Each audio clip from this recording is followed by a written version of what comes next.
everyone, it's Doug Green, and I'm the publisher of Technology Reseller News. And I'm very pleased to have with us today Jenna Wells of Supply Wisdom. Jenna, thank you for joining us today. Thanks for having me, Doug. Really excited to be here and talk about this topic. Well, we are going to be talking about the Digital Operation Resilience Act, DORA, which I think a lot of people think is simply an EU thing, but we're going to talk about how it's also connected to our markets here and also abroad, and also to the MSP, MSSP communities, and many other people. So it's a really big topic. We're going to be diving into it in just a minute. But Jenna, what is Supply Wisdom? So Supply Wisdom is really a leading risk intelligence platform, and we help companies monitor and manage their risks in real time, which is incredibly crucial in today's fast-moving business and geopolitical landscape. So our platform leverages AI and looks both wide and deep across 7 different risk domains. So you might be used to monitoring platforms or risk assessment tools that only look at maybe one domain of risk, whether that be ESG, cyber, operations, compliance, financial. What Supply Wisdom does is looks across all of those domains to give you radical transparency into your entire supply chain from both a third party or vendor and a location standpoint. So let's dive right into DORA. So help me understand, first of all, what is DORA? And why is DORA, why should enterprises, carriers, and MSPs care about DORA? Absolutely. So, it's interesting. I feel like this is the most used word in my vocabulary, probably for the last 2 months within our organization and also with all of our customers and prospects. So DORA, the Digital Operational Resiliency Act, is a EU regulation designed to strengthen the digital resistance of financial institutions. And it really requires firms to manage their information and communications technology vendors. So it could not be more applicable to those industries that you just stated. And although it's an EU regulation, think of the global business landscape and just the outsourcing population of all the major companies in the world. We are operating in Europe. So even if your company is not headquartered in Europe, I can almost guarantee that you have a customer or a piece of your supply chain that is operating out of Europe, which means that this regulation is applicable to you. So it's incredibly broad, stretching really across the globe when you look at the global financial institutions and how interconnected they are with their day-to-day and also with their outsourcing population. So with all that, what are the challenges this kicks up? I think they're really endless. And I don't say that to be scary, but really the first thing I think about and what we're hearing when we talk about DORA within the risk management, kind of realm is, do you have a true view of your entire outsourced population? Because DORA, it requires you to continuously monitor those specific types of vendors like telecommunications, ICT vendors, the technical tools and resources that you're using to store, create, and share information. And really think about that statement. You need to monitor those vendors that store, create, and share information. That is hundreds of thousands in our interconnected world, especially within financial institutions. So I think really the first hurdle that you need to overcome when making sure that you're compliant with DORA is that you have a true holistic view of your outsourced population. And when I say outsourced population, I'm including vendors, third parties, OSPs, MSSPs, any vendor that you're outsourcing a function to or that they're outsourcing a function to. So the first step that you really need to do is identify your vendor population. The second step to maintain or ensure our DORA compliance is to identify those critical suppliers. So once you're able to identify your outsourced population, what subset of those suppliers are critical? And then to go deeper, why are they critical? Are they critical per your contractual requirements? Are they critical because they provide a service that you cannot operate without? Are they critical because they help you maintain communication with your customers? You need to go by your industry, by your vertical, by your internal risk appetite statement in your regulatory environment to identify those critical suppliers. And then you need to prove that you have assessed them and you continuously monitor them so your supply chain is resilient. I think resiliency is really the name of the game here. And you are not resilient if you do not know where your risks or your supply chain is. And it's interesting because we have now been on, I guess, almost a 15-year cloud journey of progressively companies large and small progressively sourcing out certain functions, storage, communication, you name it. Absolutely. And so you're saying even the largest and most sophisticated companies, carriers, what have you, might really not be fully aware of how far that's gone. Absolutely. I think that that's such a great point where one, I would respond to that by saying you can outsource the function or the service, you can never outsource the risk. So first, from a true risk management perspective and making sure you have the appropriate risk posture, you always need to take ownership of those outsourced population, and you need to know that population. Second, I love how you brought up, the cloud environment and outsourcing to the cloud. And I think this goes back to, still a misconception amongst a lot of people. There are physical goods that go into building the quote unquote cloud, right? Where there's actually a supply chain that has coming from many different locations in many different industries that are building the data centers, that are providing the fuel, that are staffing these data centers that house the different clouds. And that's also an area of a vendor population that is DORA that DORA applies to, and you need to maintain DORA compliance. And that's just such an interesting aspect, I feel like, because everyone thinks of, AI and technology. Well, you need physical goods to build those technologies. And there's also a supply chain and vendors that provide those that fall under the DORA regulatory environment. So it sounds like this is one of these occasions where you're going to need maybe a partner to identify things that are hard to see. Absolutely. And to be perfectly honest, that's why I joined an organization like Supply Wisdom. So I actually came from the customer side. I used to manage the third-party risk team at Iron Mountain. And Iron Mountain, we like to call it, is everyone's critical supplier, right? It's located across the globe in 50 plus countries with thousands of suppliers.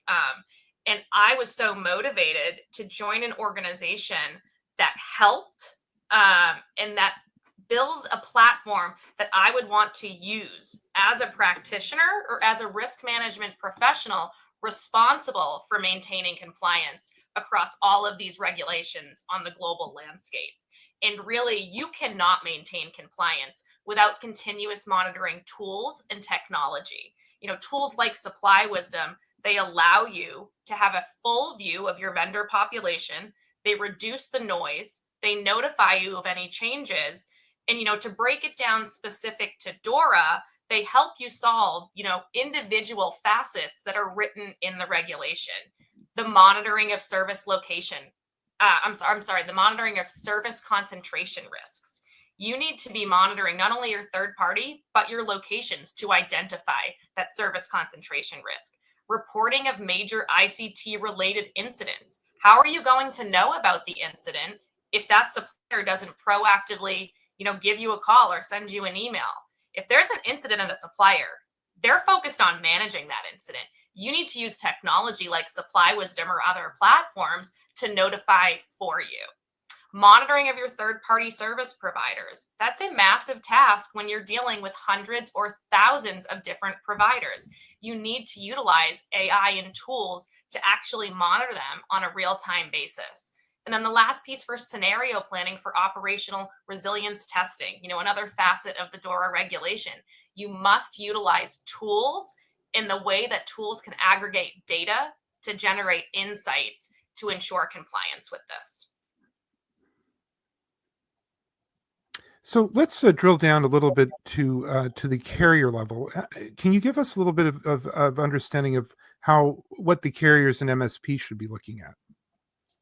I think, first of all, they should be looking for resiliency and redundancies in their supply chain because they provide such critical services and really keep us connected across a global scale. We were talking a little bit earlier about a hospital system who are dependent on carriers for doctor patient communications, for electronic health records, and for a myriad of other very important functions that happen day to day. So specifically from a carrier perspective is, where do you not have redundancies in your supply chain? So I would say the first thing is identify your critical suppliers that allow you to maintain 100% of service uptime. So what suppliers do you depend on to keep your service running? From there, ensure those suppliers are continuously monitored for their own health. And then second, ensure you have a backup supplier. Have business continuity and disaster recovery plans or a hot rollover plan. So if that one supplier that you're dependent on does fail, you have a plan in place with that resilient supply chain that you can immediately continue services by moving to a separate vendor. I think that's so incredibly important. And it really goes back to my first point where you need to know you truly need a clear picture of your vendor population before you can do anything else. And that I think applies as well for the carriers. So Jenna, help us understand this at the carrier level and maybe also for MSPs, MSSPs. What are they really looking at? Absolutely. So I think the first thing is, from the carrier perspective, they keep our world connected. They keep financial institutions in business. They allow trades to happen. From a healthcare perspective, they allow you to talk to your physician, for physicians to send in medication, for electronic health records. There is no, I would say, it's just such a long runway or highway on what carriers provide and how essential their services is that I think it cannot be overstated. So, from a resiliency perspective, the first thing I would do to maintain DORA compliance for carriers is to identify those critical suppliers in their own supply chain. So, what vendors are they utilizing for critical services? What vendors do they need to stay operational and to have 100% or 99.9% uptime? Then identify those carriers. And then what is your backup plan? Have you had a disaster recovery or a business continuity test with all of those carriers?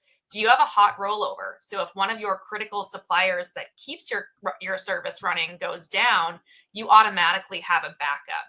And I continually go back to have compliance with DORA and to have resiliency in your operation, you must know your supply chain. You must have a true view of your vendor population, identify those critical suppliers, and then monitor them continuously from a vendor health perspective.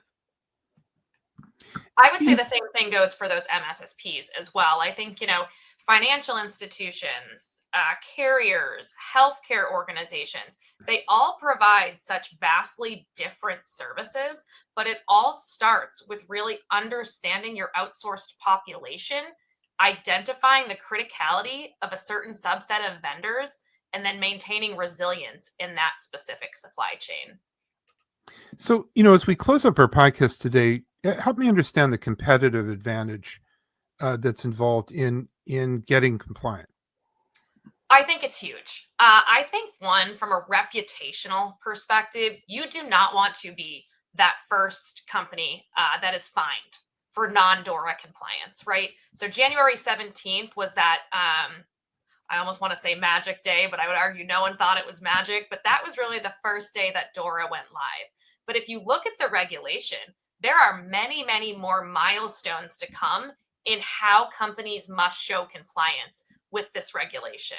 So to maintain a competitive advantage, one, make sure that you're compliant now. Show compliance. Show that you have a view of your supply chain. Work with your partners on those disaster recovery and resiliency testing. I think the first thing that's going to do is maintain your reputation. Go back to GDPR and some of the first companies that had multi-million-dollar fines because they weren't in compliance. You don't want that to be you from a competitive perspective. But very, very close behind that is staying up or not having a service interruption if something does fail.